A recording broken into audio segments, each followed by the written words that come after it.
असुरक्षित जिठानी। ये लीजिए सबके लिए गर्मा गर्म पूरी सब्जी। अरे वाह, क्या बात है, आज तो मजा ही आ जाएगा। बिल्कुल, भाभी के हाथ की पूरियाँ तो लाजवाब होती है सच में। हाँ हाँ बेटा आकाश, आज खा ले। 1 महीने बाद तो तेरी बीवी आ जाएगी, फिर तो उसके हाथ का ही खाना खाना पड़ेगा। हाँ भैया, पता नहीं कैसा खाना बनाएगी भाभी। मैं तो आपके पास ही आ जाऊंगा खाने। हाँ अरे क्यों नहीं देवर जी, हम कौन सा कहीं जाने वाले हैं। आपका घर ऊपर है, हमारा नीचे। जब मन चाहे आ जाइएगा आप। हाँ, ये बात सही कही आपने। और आपकी गर्लफ्रेंड जो आपकी फाइनली पत्नी बनने जा रही है, तो बाबू जरा बताइए तो कैसा लग रहा है आपको? अब खुशी तो होगी, इतने साल से हम साथ में थे कॉलेज में, अब साथ में जिंदगी बिताएंगे तो अच्छा तो लगेगा ही ना भैया। ये बता नहीं रहे जनाब, लेकिन अंदर से ना इनके मन में लड्डू फूट रहे हैं पलक। अरे लड्डू तो फूटेंगे ही ना, इतनी खूबसूरत पत्नी जो मिल रही है। मैंने सुना है बड़ी होशियार है। हाँ मतलब हर बात का नॉलेज है उसे, नए जमाने की है, सब कुछ अपने आप करती है। वाह भाई वाह, तेरी तो किस्मत खुल गई अनुज। तो आपकी फूटी हुई है क्या? अरे नहीं नहीं, तुमसे अच्छा जीवन साथी मुझे मिल ही नहीं सकता पलक। वाह भैया वाह। चलिए अब खाना खाइए। शर्मा रही है भाभी भैया। मम्मा आप शर्मा क्यों रही है? अरे कुछ नहीं गोलू, तुम नाश्ता खाओ। हाँ, फिर स्कूल जाना है ना। पलक अपने छोटे से घर परिवार के साथ बहुत खुश थी और अब तो उसकी देवरानी भी आने वाली थी।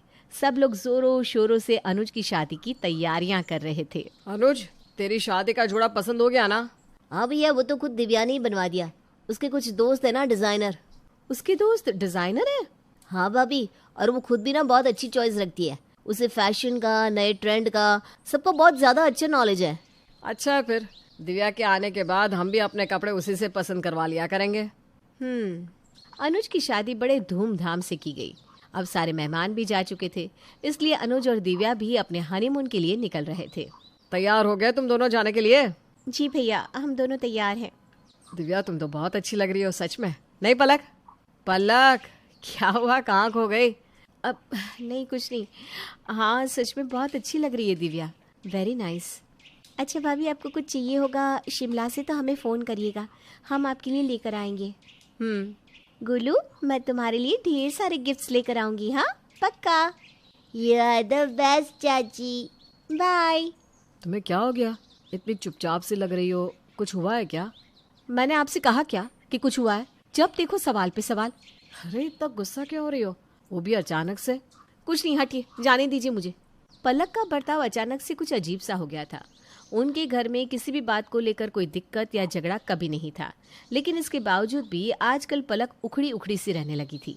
पलक चलो ऊपर, दिव्या और अनुज आए घूम के तो उनसे मिलकर आते हैं। हाँ चलिए। चाची आप मेरे लिए क्या लाई? अरे बहुत कुछ लाई हूँ, ये रहे तुम्हारे तोहफे, देखो कैसे लगे। ये तो बहुत अच्छी है चाची, थैंक यू। भैया भाभी, ये आपके लिए। अरे इसकी क्या जरूरत थी? अरे भैया, आप ही तो हमारे बड़े हैं, आपके लिए नहीं लाएंगे तो किसके लिए लाएंगे? तुमने नया हेयर स्टाइल करवाया है दिव्या?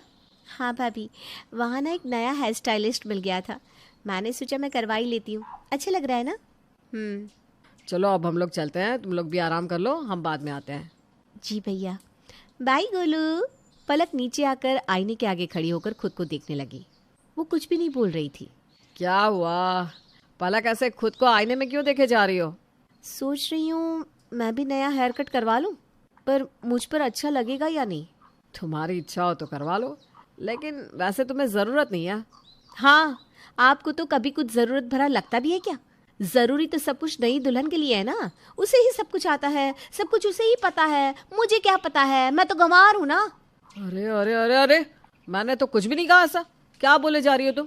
आजकल तुम्हारा बर्ताव कुछ बदल सा गया है, हर छोटी बात पे चिल्ला देती हो, गुस्सा हो जाती हो। ऐसी ही हूँ मैं, आपको मेरे साथ रहना है तो रहिए, नहीं तो। तुम जाकर ठंडा पानी पी लो पहले। तुम्हें समझ में भी आ रहा है तुम क्या बोले जा रही हो? मम्मा मुझे भूख लगी है। हाँ, मैं तो बस इसी काम के लिए बनी हूँ ना। अरे बच्चे को क्यों डांट रही हो, उसकी क्या गलती है? आजा बेटा, मैं तुम्हें खाना दे देता हूँ। पलक के मन में एक अजीब सी इनसिक्योरिटी से आ गई थी, जिसकी वजह से वो दिन ब दिन इस चीज का और शिकार होती जा रही थी। भाभी जरा ऊपर आइए ना, मैं आपको मेरे दोस्तों से मिलवाती हूँ। हाँ अभी आई। इनसे मिलो, ये मेरी प्यारी जेठानी पलक भाभी। हेलो, कैसे हैं आप? मैं ठीक हूँ। भाभी, ये है मेरी बेस्ट फ्रेंड आयशा, ये एक ज्वेलरी डिज़ाइनर है। हेलो भाभी, आपको कभी भी ज्वेलरी डिज़ाइन करवानी हो तो प्लीज़ मुझे बता दीजिएगा। हाँ हाँ, बता देंगे। तुम लोग बैठो तो। हाँ, आप लोग बैठिए, बातें कीजिए, मैं चलती हूँ। अरे भाभी बैठिए ना थोड़ी देर, उसके बाद हम सब साथ मिलकर मूवी देखने जा रहे हैं। आप भी चलिए हमारे साथ। इनके कपड़े कितने अच्छे हैं, इनका फैशन स्टाइल भी। और मुझे तो पता भी नहीं मैंने क्या पहना है। भाभी क्या हुआ, अब चल रही है ना? नहीं नहीं, तुम लोग जाओ, मैं क्या करूँगी तुम लोगों के बीच, मैं जा रही हूँ। अचानक से पलक नीचे चली जाती है। इन्हें क्या हुआ अचानक से? ये ठीक तो है ना? पता नहीं, इससे तो पहले इन्होंने कभी ऐसा कुछ नहीं किया। अच्छा चल ठीक है, तो तैयार हो जा, हमें देर हो रही है फिल्म के लिए। हाँ, अभी आई। पलक का दिमाग पूरी तरह से अब इनसिक्योरिटी से भर चुका था, जबकि उसे कोई भी ना कुछ बुरा कह रहा था, ना नीचे दिखा रहा था। लेकिन उसने अपने मन में ये बिठा लिया था कि वो दिव्या से कम है, इसलिए वो उसकी तरह जिंदगी को एंजॉय नहीं कर पा रही। पलक, खाना लगा दो प्लीज, बहुत भूख लगी है। हाँ हाँ, खाना लगा दूँ, पैर दबा दूँ, कहो तो। हाँ, मैं इसी काम के लिए पैदा हुई हूँ ना। क्या बकवास करी हो तुम? मेरी बातें तो बकवास ही होती ना, सही और अच्छी बातें तो सिर्फ दिव्या करती है। देखो, मुझे पहले से बहुत भूख लगी है, तुम चुपचाप से खाना लगा दो, मुझे तुमसे बहस नहीं करनी। तो छोड़ क्यों नहीं देते मुझे? वैसे भी तो मैं अपनी लाइफ नहीं जी पा रही हूँ, सारा दिन इस घर में ही गुजर जाता है। मैंने आज तक तुम्हें कोई भी चीज़ को करने से कभी रोका है? तुम्हारा जो मन करता है करो, बस ये कलेश मत करो। आपकी नज़र में तो मेरा नाम कई कई होना चाहिए था, है ना? पलक, क्यों ऐसा कर रही हो तुम? खाना लगा रही हो या मैं बाहर से खाना खा कर आऊं? मैंने खाना नहीं बनाया, आपको जो करना है कर लीजिए। पापा, मुझे भी भूख लगी है। तुम्हारा दिमाग खराब हो गया है सच में। तुमने बच्चे को भी खाना नहीं दिया। सारा दिन मैं बस काम ही करती रहूं तो अपनी जिंदगी कब जीऊंगी? तो जियो अपनी जिंदगी। चल गोलू बेटा, मैं तुझे कुछ खिला कर लाता हूँ। पलक का ये पागलपन अब दिन ब दिन बढ़ता ही जा रहा था। उसे दिव्या को देखकर अब बेफिजुल खर्चे करना शुरू कर दिए थे, और तो और वो दिव्या से बात करना भी बंद कर देती है। भाभी, कोई बात हुई है क्या? दिव्या बता रही थी आप उससे बात भी नहीं करती। क्यों, कोई जोर जबरदस्ती है क्या? मुझे नहीं करनी बात, मैं नहीं कर रही। ये क्या तरीका है बात करने का पलक? मुझे इसी तरह बात करनी आती है, मेरी मर्जी, मैं चाहे जो करूं। दिव्या भी तो अपनी जिंदगी अपने हिसाब से जी रही है ना। तो तुम्हें किसने रोका है? इस घर में तुम्हें किसी ने कभी कुछ कहा है? ना कभी नीचे दिखाया है? ये तुम्हारे मन का वहम है जो तुम्हारे मन में बैठ गया है। हाँ भाभी, हम सब आपकी बहुत इज्जत करते हैं। ज्यादा मीठा बनने की ना जरूरत नहीं है, मुझे भी पता है तुम किसकी इज्जत करते हो अनुज। अब तो तुम्हारी मॉडर्न वाइफ आ गई है ना, अब तुम्हें मेरी क्या जरूरत। पापा, मुझे चाची के पास जाना है। मम्मी मुझ पर पूरा दिन गुस्सा करती है। तुझे कहा था ना कमरे के बाहर बताना। बस बस, इतने दिनों से मैं तुम्हें कुछ नहीं कह रहा। तुम्हें जीनी है ना जिंदगी, जियो। अब हम जा रहे हैं। तुमने अपने हाथों से अपना संसार उजाड़ा है पलक। तुम्हारी ये इनसिक्योरिटी तुम्हारे रिश्तों पर हावी चढ़ गई। इस घर की मुस्कुराहट, सुकून, सब कुछ तुमने अपने हाथों से बर्बाद कर दिया। तुमने सामने वाले के महल को देखकर अपनी रोशनी से भरी झोपड़ी को उजाड़ दिया, सच में। चलो गोलू बेटा, चल अनुज।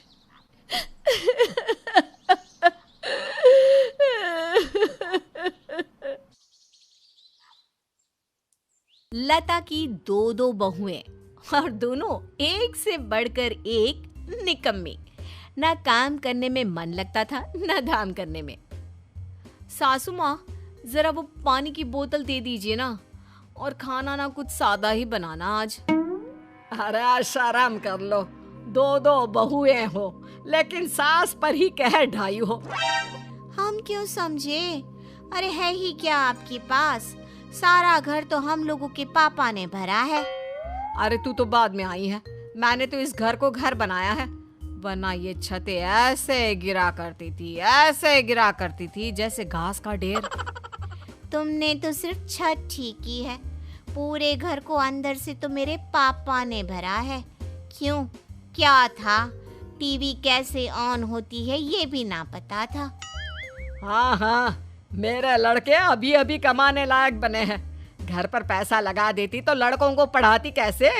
और पढ़ाकर अच्छी नौकरी नहीं कर रहे होते तो खाक तुम लोगों के पापा यहाँ पैसा लगाते।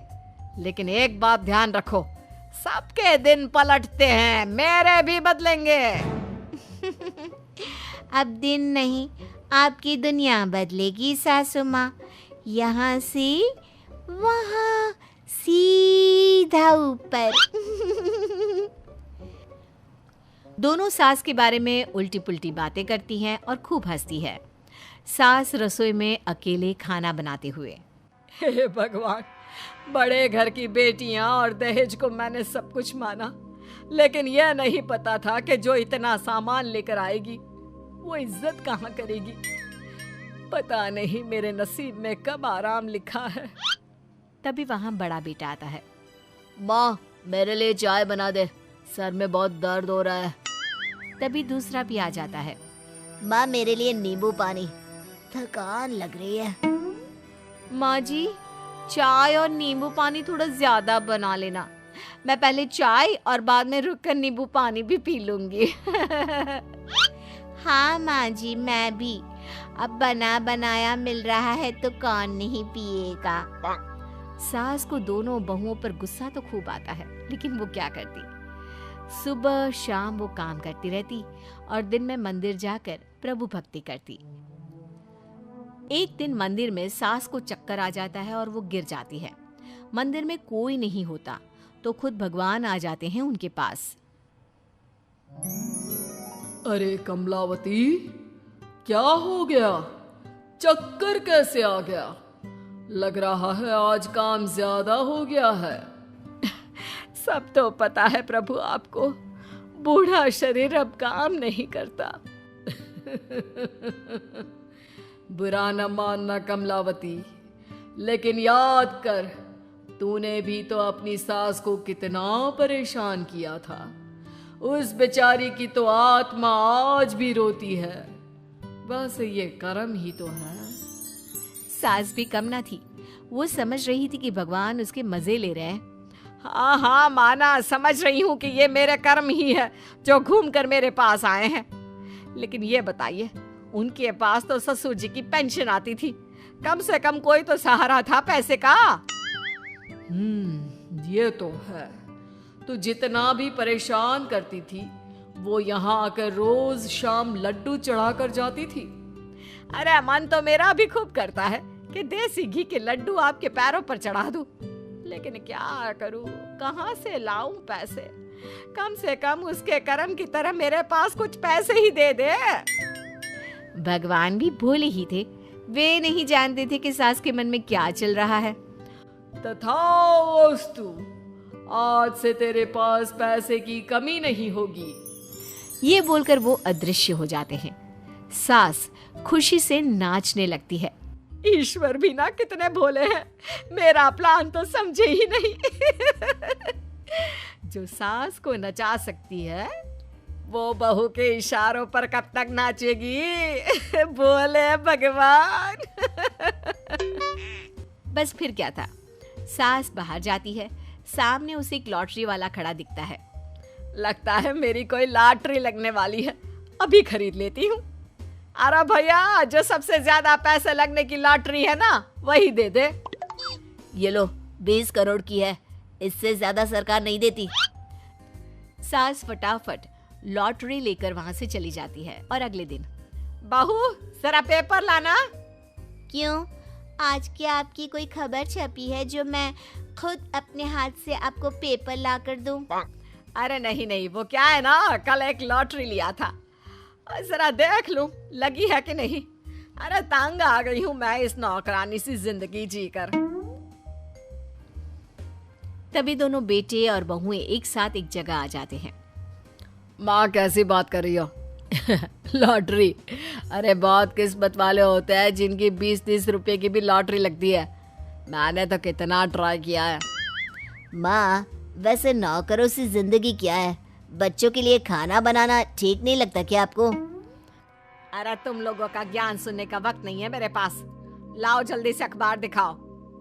वाह, देखो तो तेवर बुढ़िया के, अभी तो लगी नहीं लॉटरी तो ये हाल है, लग जाती तो न जाने क्या करती। तू ना ज्यादा बकवास मत कर, बुढ़िया मुझे बोल रही है। अरे खुद को देख, 4 बच्चों की अम्मा लगती है। सभी हैरान होते हैं कि जो माँ मुंह से चूं तक की आवाज नहीं करती थी, वो कैसे बड़बड़ बड़बड़ किए जा रही है। तभी बड़ा बेटा, अरे चुप रहो साहब, देख लेते हैं क्या लगा है लॉटरी में। वैसे बड़ा एक्साइटमेंट होता है एक एक नंबर को जोड़कर देखना। सभी अखबार खोलकर और सामने लॉटरी लेकर बैठ जाते हैं। भाई तुम ना माँ की लॉटरी पकड़ो, नंबर बोलो और मैं मिलाता हूँ। ना ना, मुझे किसी पर विश्वास नहीं है। जो बीवियों के साथ मिलकर माँ के साथ बुरा कर सकते हैं, वो लॉटरी की टिकट लेकर भाग भी तो सकते हैं। नंबर मैं बोलूंगी और अखबार मेरे सामने रखो। बस फिर क्या, शुरू हो जाता है गेम लॉटरी लगने के नंबर मिलाने का। तो 10 नंबर है, मैं बोल रही हूँ, मिलाओ जरा। हाँ हाँ माँ बोलना। पहला 8, हाँ 8। दूसरा 3, हाँ 3। ऐसा करते करते 9 नंबर मिल जाते हैं। सास को पूरा कॉन्फिडेंस हो जाता है कि अब तो लॉटरी लगनी ही है। सास आखिरी नंबर बोलती है और लॉटरी लग जाती है। मैं जानती थी मैं 20 करोड़ की मालकिन बनूंगी। मैं तो चली गोवा, आगे की जिंदगी मौज मस्ती से आराम से सी साइड में बिताऊंगी। माँ 20 करोड़ में से कुछ तो देकर जा। हाँ हाँ क्यों नहीं। अरे तुम लोगों की वजह से ही तो मैं अपने ही घर में नौकरानी बनकर बैठी रहती थी। नहीं बिल्कुल भी नहीं। बड़ी बहू, छोटी बहू सभी 20 करोड़ की लॉटरी देखकर हैरान रह जाती हैं। 20 करोड़ में मैं तो सारा दिन सारी रात खाती रहती घूमती रहती तो भी पैसे खत्म नहीं होते। वो तो तब ना जब मैं तुम लोगों को ये पैसे देती। हाँ माँ जी, तो आप क्या करेंगी इन पैसों का? सास बस इसी सवाल के इंतजार में थी। मैं ये पैसा उसे दूंगी जो सबसे अच्छी मेरी सेवा करेगा, मुझे खुश रखेगा और मेरी सारी बात मानेगा। सभी एक दूसरे को देखते हैं और बड़ी बोल पड़ती है। माँ जी, मैं आपकी बड़ी बहू। माँ जी मैं तो जानती ही थी कि आपके दिन बदलेंगे। सास को सारी बात याद होती है कि कैसे इन लोगों ने मिलकर उसका मजाक उड़ाया था। वो पास खड़ी भगवान की मूर्ति को देखकर मुस्कुराती है और मन ही मन सोचती है, शुक्रिया भगवान, कम से कम मैं अपनी सास की तरह अब रोज आपके पास लड्डू चढ़ाने तो आ सकूंगी। आप भी खुश, मैं भी खुश।